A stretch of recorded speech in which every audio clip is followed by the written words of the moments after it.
हरे कृष्णा। सभी वैष्णव के चरणों में नमस्कार।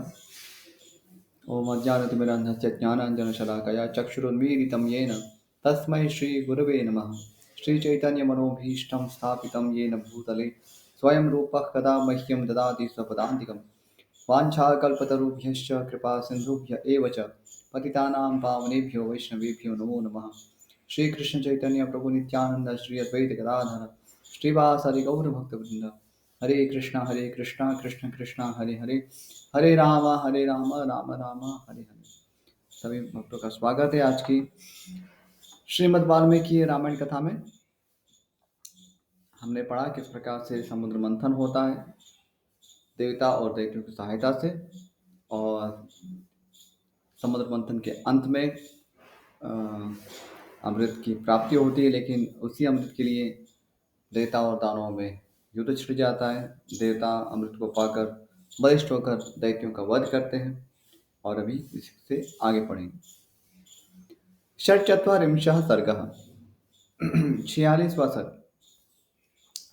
पुत्रवत से दुखी दिति का कश्यप जी से इंद्रहंता पुत्र के प्राप्ति के उद्देश्य से तप के लिए आज्ञा लेकर कुशप प्लव में तप करना, इंद्र द्वारा उनकी परिचर्या तथा उन्हें अपवित्र अवस्था में पाकर इंद्र का उनके गर्भ के 7 टुकड़े कर डालना। यहाँ पर विश्वामित्र जी कथा सुना रहे भगवान श्री राम और लक्ष्मण जी को। अपने उन पुत्रों के मारे जाने पर दिति को बड़ा दुख हुआ। वे अपने पति मरीचि नंदन कश्यप के पास जाकर बोली, भगवान, आपके महाबली पुत्र देवताओं ने मेरे पुत्रों को मार डाला, अतः मैं दीर्घ काल की तपस्या से उपार्जित एक ऐसा पुत्र चाहती हूँ जो इंद्र का वध करने में समर्थ हो। मैं तपस्या करूंगी, आप इसके लिए मुझे आज्ञा दें और मेरे गर्भ में ऐसा पुत्र प्रदान करें जो सब कुछ करने में समर्थ तथा इंद्र का वध करने वाला हो। तो यहाँ पर हम देखते हैं दैत्यों की माता दिति हैं, वे बहुत ही उद्विग्न होती है अपने पुत्रों के वध से, जो स्वाभाविक है, और वे अपने पति मरीचि नंदन कश्यप जी से ऐसी तपस्या करने के लिए आज्ञा प्राप्त करना चाह रही है जिससे वे ऐसा बलिष्ठ पुत्र उत्पन्न कर सके जो कि कश्यप जी की ही दूसरे पुत्र इंद्र का वध कर सके।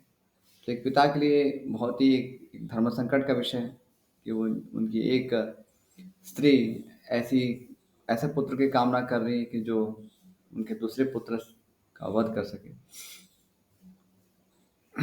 तो ये बहुत ही गंभीर विषय है। हम देखते हैं किस प्रकार से अभी महर्षि कश्यप इस समस्या को सुलझाते हैं। उसकी यह बात सुनकर महातेजस्वी मनीषी नंदन कश्यप ने उस परम दुखी ने दिति को इस प्रकार उत्तर दिया, तपोधने, ऐसा ही हो, तुम शौचाचार का पालन करो, तुम्हारा भला हो। तुम ऐसे पुत्र को जन्म दोगी जो युद्ध में इंद्र को मार सके। यदि पूरे 1 सहस्र वर्ष तक पवित्रता पूर्वक रह सकोगी तो तुम मुझसे त्रिलोकीनाथ इंद्र का वध करने में समर्थ पुत्र प्राप्त कर लोगी। ऐसा कहकर महातेजस्वी कश्यप ने दिति के शरीर पर हाथ फेरा, फिर उनका स्पर्श करके कहा, तुम्हारा कल्याण। ऐसा कहकर वे तपस्या के लिए चले गए। यहाँ पर महर्षि कश्यप स्थिति की गंभीरता को देखते हुए अपनी पत्नी दिति को तपस्या करने की आज्ञा प्रदान कर देते हैं, जिससे कि वो वो एक ऐसा पुत्र प्राप्त करेगी जो इंद्र का वध कर सके। तो यहाँ पर कश्यप जी धर्म संकट को जानते हुए भी ऐसा मार्ग ढूंढ रहे हैं जिससे कि दिति तत्क्षण के लिए संतुष्ट भी हो जाए, और आगे चलकर जैसे ही वो शुद्ध होंगी तो इंद्र के वध करने की कामना से भी वो मुक्त हो जाए। तो यहाँ पर एक एक क्या कहेंगे, एक इंग्लिश में उसको टैक्टफुल डीलिंग कहते हैं, तो युक्ति से कार्य करना। तो महर्षि कश्यप समझते हैं कि कोई माता है, वो अपने पुत्रों के वध से दुखी है, तो उसको इस समय उसका तिरस्कार करना, तो वो तो उचित नहीं होगा। वो अपने पुत्रों के वध से इतने पीड़ित थे कि वे इंद्र के प्रति उनका प्रतिशोध भरा हुआ है। तो अभी वो भी उचित नहीं है, क्योंकि इंद्र ने जो असुरों का वध किया था, दैत्यों का वध किया था, तो उसके पीछे एक लोक कल्याण का ही कारण है।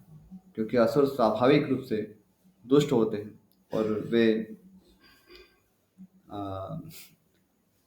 भगवान विष्णु की जो व्यवस्था है उसको नष्ट करने का ही प्रयास करते हैं। तो इंद्र की ओर से कोई दोष नहीं था, लेकिन यहाँ पर जिनके पुत्र मारे गए, वो उनकी माता दिति कश्यप की पत्नी है।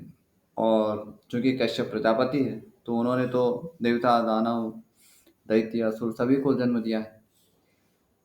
तो उनसे वो याचना कर रही है, तो अभी उनको तपस्या के लिए आज्ञा भी देते हैं, लेकिन साथ में ऐसी दवाई भी देते हैं जिससे कि वो ऐसी तपस्या से शुद्ध हो जाए और अपने ही पुत्र को मारने की कामना से मुक्त हो जाए। क्योंकि इंद्र भी तो वैसे देखा जाए तो वो भी पुत्र ही लगता है, भले ही उनके गर्भ से उत्पन्न नहीं हुआ था, लेकिन संबंध में तो वो पुत्र ही लगता है। तो यहाँ पर अ, पुण्यात्मा लोगों के द्वारा, धर्मात्मा लोगों के द्वारा भी कई बार युक्ति से कार्य करना जो है वो देखा गया है।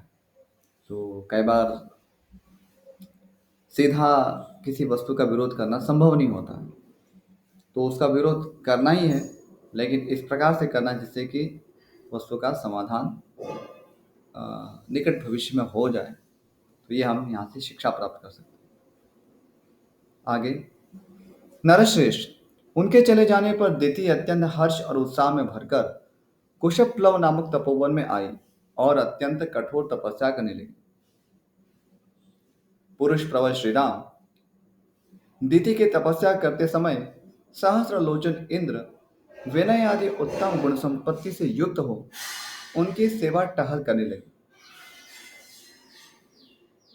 सहस्राक्ष इंद्र अपनी मौसी दिति के लिए अग्नि, कुशा, काष्ठ, जल, फल, मूल तथा अन्यान्य अभिलषित वस्तुओं को ला ला कर देते थे।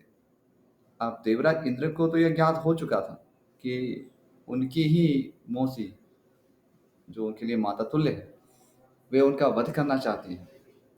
अब दिति ने तो ये प्रकट होके स्पष्ट रूप से इंद्र को नहीं कहा था, क्योंकि वो तो उनके पति और उनके मध्य संवाद हुआ था।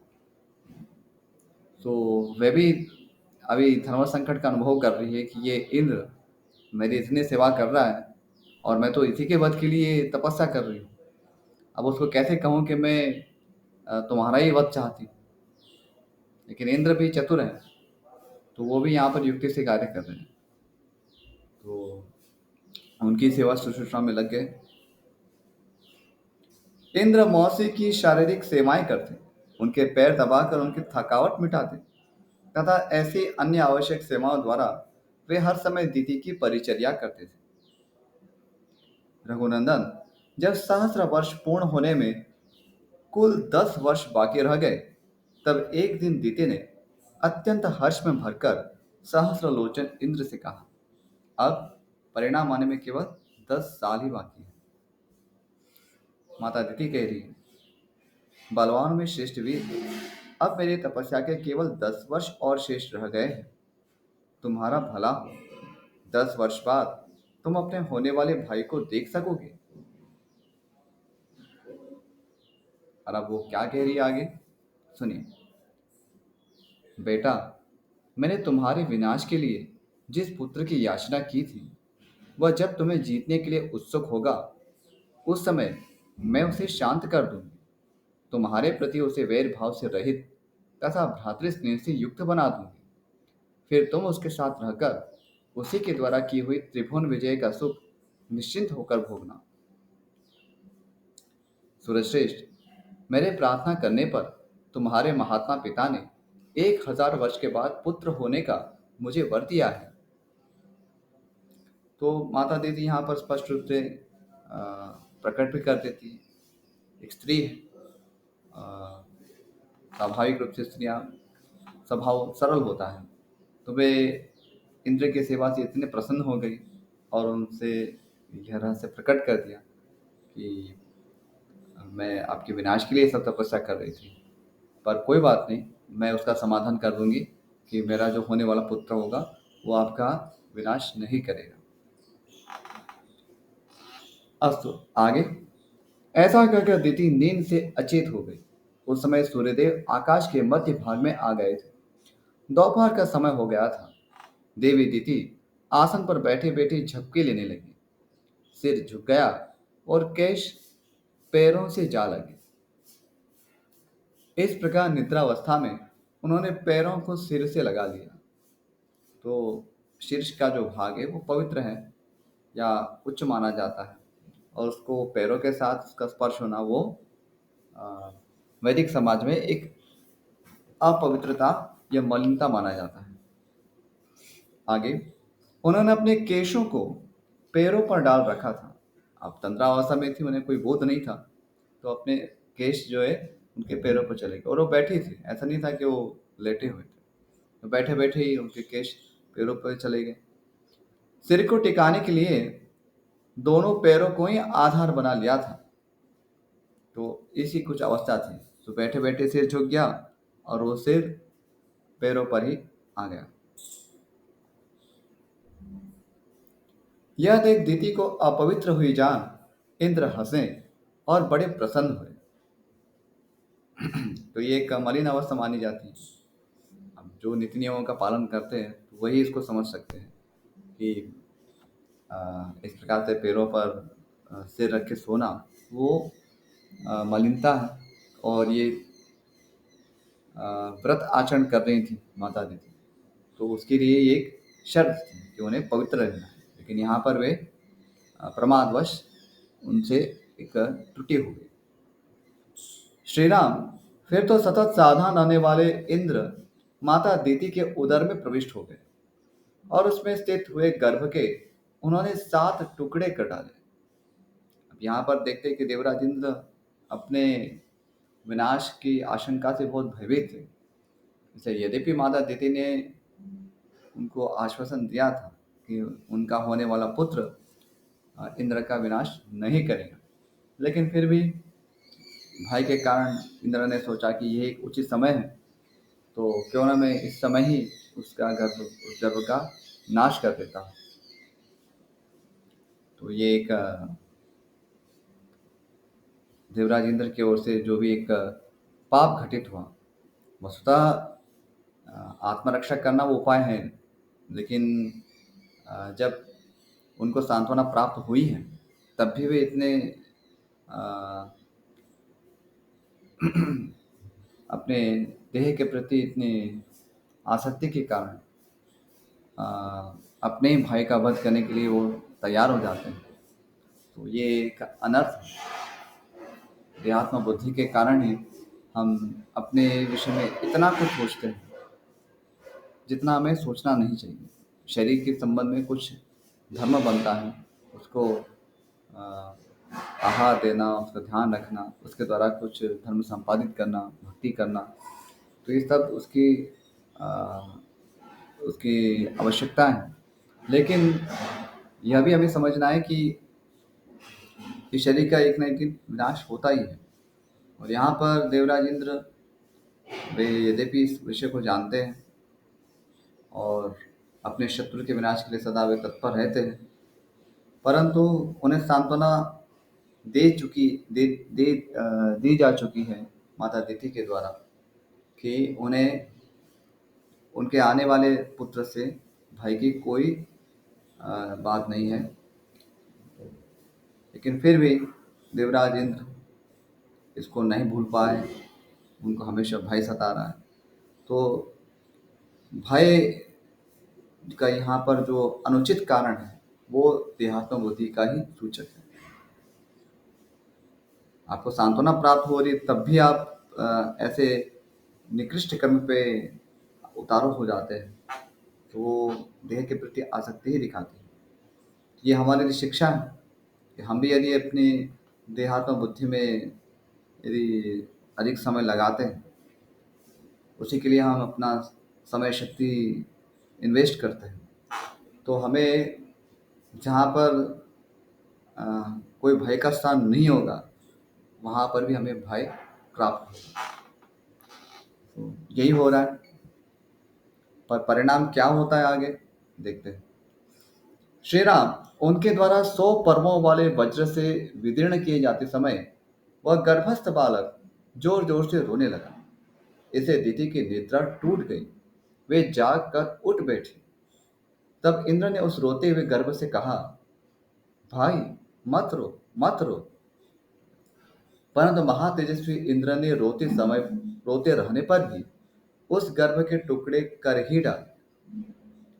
उस समय दीति ने कहा, इंद्र, बच्चे को न मारो, न मारो। माता के वचन का गौरव मानकर इंद्र सहसा उदर से निकल आए। फिर वज्र सहित इंद्र ने हाथ जोड़कर दीति से कहा, देवी, तुम्हारे सिर के बाल पैरों से लगे थे, इस प्रकार तुम अपवित्र अवस्था में सोई थी। यही छिद्र पाकर मैंने इस इंद्र हंता बालक के 7 टुकड़े कर डाले हैं। इसलिए माँ, तुम मेरे इस अपराध को क्षमा करो। अब देवराज इंद्र समझ गए कि अब क्षमा नहीं मांगेंगे तो वैसे ही अभिशाप प्राप्त होने वाला है, क्योंकि ये सारे तपस्वी लोग हैं। दिति भी तपस्विनी है, तो उनके लिए कोई अस्त्र शस्त्र की आवश्यकता नहीं है किसी को दंडित करने के लिए। तो इंद्र अपने जो भी देहात्म बुद्धि से प्रेरित होकर अ, गर्भस्थ बालक के टुकड़े कर डालते हैं, उसके लिए अभी वो क्षमा प्रार्थना करते हैं।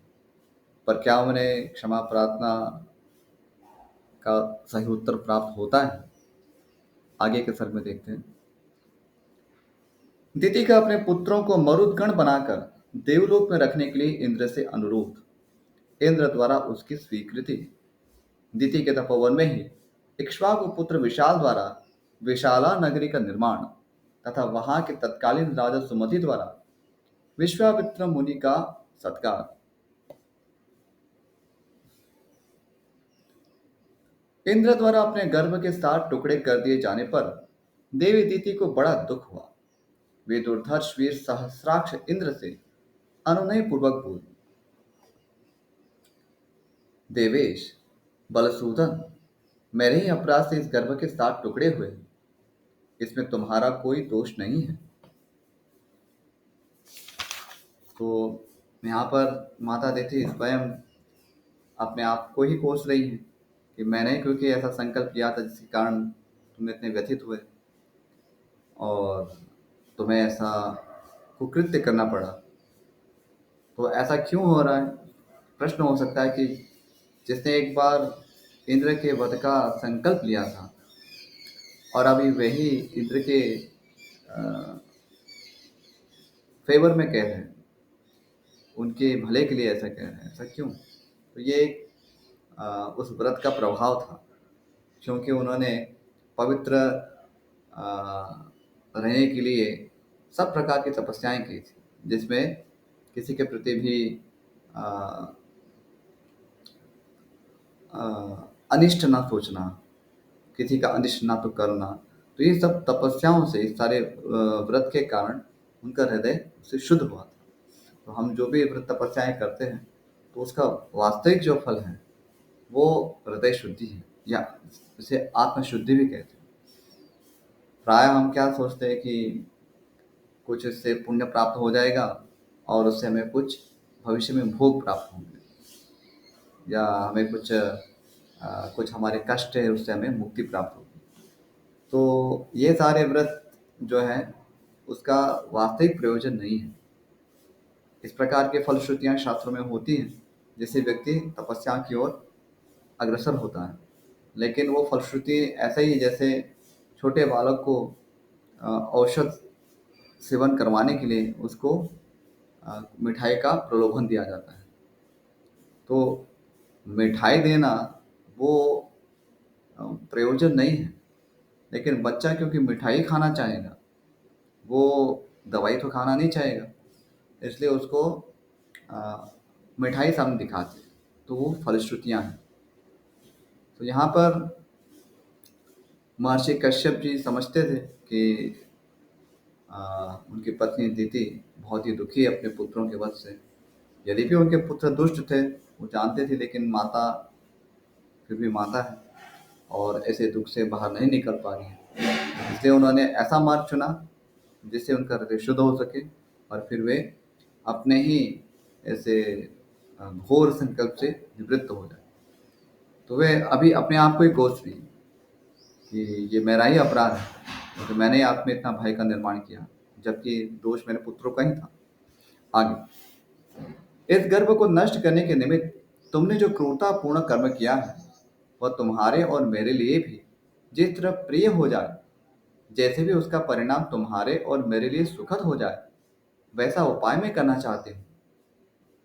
तो अभी दीदी बहुत ही देखिए स्वस्थ चित्त से सोच रही है कि ठीक है, मुझसे भी अपराध हुआ था, आपसे भी अपराध हो गया, तो अभी अब ऐसा कुछ किया जाए कि आपका भी भय ना रहे और मेरा भी भय ना रहे, क्योंकि और उसमें अभिशाप इत्यादि करने से तो और मेरा अनिष्ट ही होने वाला है, आपका भी अनिष्ट होगा, क्योंकि मैं आपको अभिशाप दूंगी तो आपकी माता फिर मुझे शापित करेगी, तो ये तो चक्र चलता रहेगा। तो क्यों ना ऐसा किया जाए कि हम दोनों के ही जो समस्या है उसका समाधान होता है। तो ये सत्वगुण का प्रभाव है, क्योंकि व्रत तपस्या इत्यादि से सत्वगुण आता है, उसे ज्ञान बढ़ता है। तो दीदी यहाँ पर बहुत ही विवेकपूर्ण वचन कह दी कि हम ऐसा करते हैं कि अभी ये सब जो भी हमारे दोनों की जो बातें थी जिसके कारण हमने सभी ऐसे अपराध किए एक दूसरे के प्रति, तो उसका एक सुखद परिणाम प्राप्त हुआ।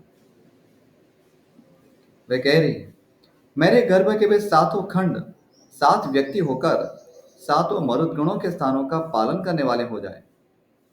मरुदगण अर्थात जो अलग अलग प्रकार के वायु होते हैं। तो वायु केवल एक नहीं है, अलग अलग प्रकार के वायु के देवता होते हैं, कुल 49 प्रकार के हैं, इसमें प्राणवायु मुख्य है। तो 49 यानी कि 49। तो यहाँ उन्हीं मरुद गुणों के विषय में यहाँ बात हो रही है। बेटा, ये मेरे दिव्य रूपधारी पुत्र मारुत नाम से प्रसिद्ध होकर आकाश में जो सुविख्यात 7 वातस्कंध है उनमें विचरे। तो यहाँ अधु टिप्पणी में बताया गया है ये 7 वातस्कंध किसे कहते हैं।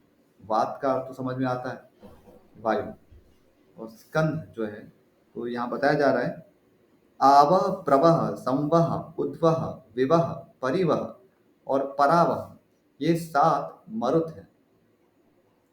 इन्हीं को 7 वातस्कंध कहते हैं।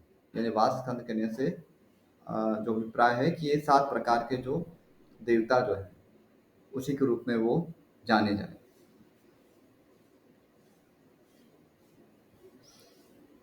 यानी दूसरे शब्द में इसको समझना है तो मेरे जो ये 7 पुत्र जो होंगे वो 7 वायु देवता बन जाए।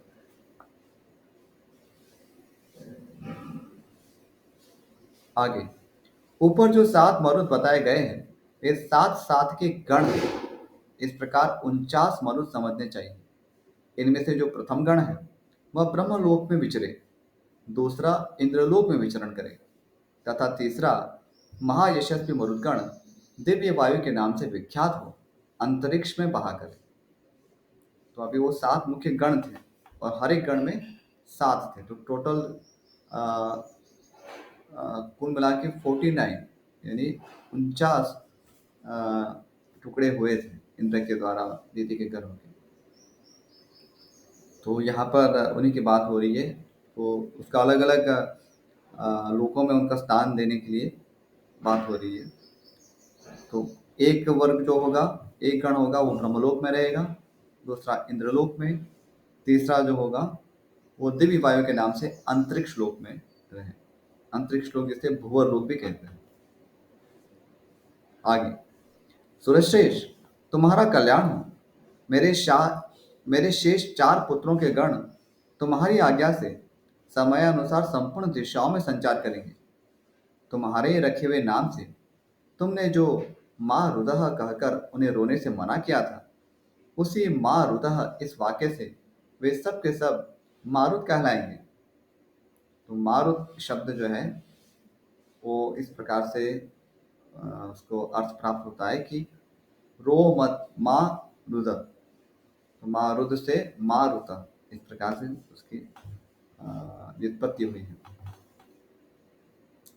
दीति का वह वचन सुनकर बलदैत्य को मारने वाले सहस्राक्ष इंद्र ने हाथ जोड़कर यह बात कही, माँ तुम्हारा कल्याण हो, तुमने जैसा कहा है वह सब वैसा ही होगा, इसमें संशय नहीं है। तुम्हारे ये पुत्र देवरूप होकर विचरेंगे। अभी महर्षि विश्वामित्र कह रहे हैं, श्री राम उस तपोवन में ऐसा निश्चय करके वे दोनों माता पुत्र दिति और इंद्र कृतकृत्य हो स्वर्ग लोक को चले गए, ऐसा हमने सुन रखा है। काकुस्थ यही वह देश है जहाँ पूर्व काल में रहकर देवराज इंद्र ने तपस्सिद्ध दिति की परिचर्या की थी। परिचर्या अर्थात सेवा करना, शुश्रूषा करना। पुरुष सिंह पूर्व काल में महाराज इक्ष्वाकु के एक परम धर्मात्मा पुत्र थे जो विशाल नाम से प्रसिद्ध हुए। उनका जन्म अलम्बुसा के गर्भ से हुआ था। उन्होंने इस स्थान पर विशाला नाम की पुरी बसाई थी। तो अलम्बुसा उनकी पत्नी का नाम है। श्री राम विशाल के पुत्र का नाम था हेमचंद्र, जो बड़े बलवान थे। हेमचंद्र के पुत्र सुचंद्र नाम से विख्यात हुए।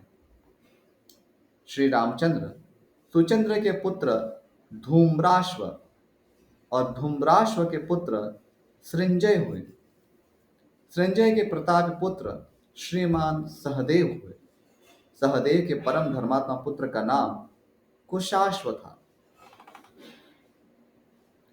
कुशाश्व के महातेजस्वी पुत्र प्रतापी सोमदत्त हुए और सोमदत्त के पुत्र काकुस्थ नाम से विख्यात हुए।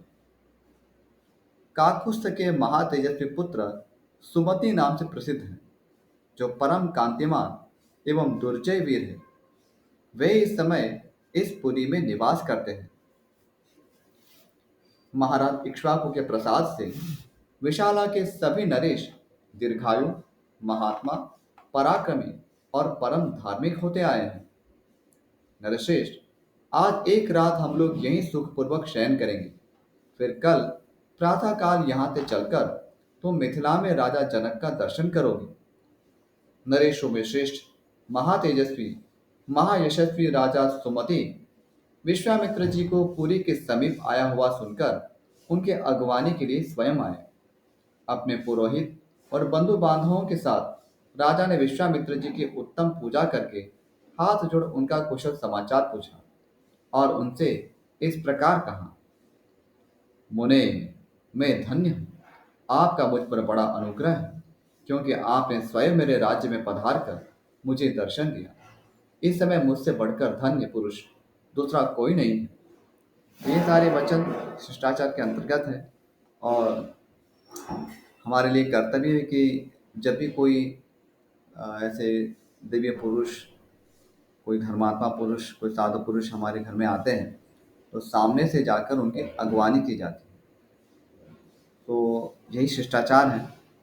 तो सामने से जाए, ऐसा नहीं कि बस फ़ोन कर दिया है तो बस सभी तो आ ही जाएंगे।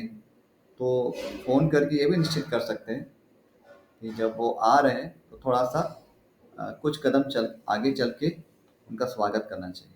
और ये सारे वचन भी बोलने चाहिए कि हमारा सौभाग्य है कि मैं आपके आगमन से धन्य हुआ। तो ये वचनों से भी स्वागत होता है। तो हमें ये सीखने की आवश्यकता है। जब भी कोई भी हमारे ये जो पूजनीय व्यक्ति आते हैं, अपने स्वयं हमारे यहाँ आ रहे, तो जैसे हमें ज्ञात होता है और जब पहले से ज्ञात हो तो हमें आगे आकर ही उनकी अगवानी करके उनका सम्मान करना चाहिए, अपने शरीर से, अपने वाणी से, अपने मन से, सभी से। अस्तु, तो यहीं पर अभी विराम करेंगे। इस विषय में यदि आपको कोई प्रश्न हो, जिज्ञासा हो, कोई संशय हो तो आप हमारे रामायण सेवा संघ करके जो व्हाट्सएप ग्रुप है उसमें अपने प्रश्न भेज सकते हैं। और जैसे मुझे समय प्राप्त होगा मैं उसका उत्तर देने का प्रयास करूँगा। ठीक है? हरे कृष्ण। वाञ्छाकल्पतरुभ्यश्च कृपा सिन्धुभ्य एव च पतितानां पावनेभ्यो वैष्णवेभ्यो नमो नमः। श्रीमद् वाल्मीकि रामायण की जय। श्रील वाल्मीकि मुनि की जय। श्रील प्रभुपाद की जय। हरे कृष्ण। आप सभी भक्तों का बहुत बहुत आभार इस श्रीमद् वाल्मीकि रामायण कथा में जुड़े रहने के लिए। हरे कृष्ण। Thank you.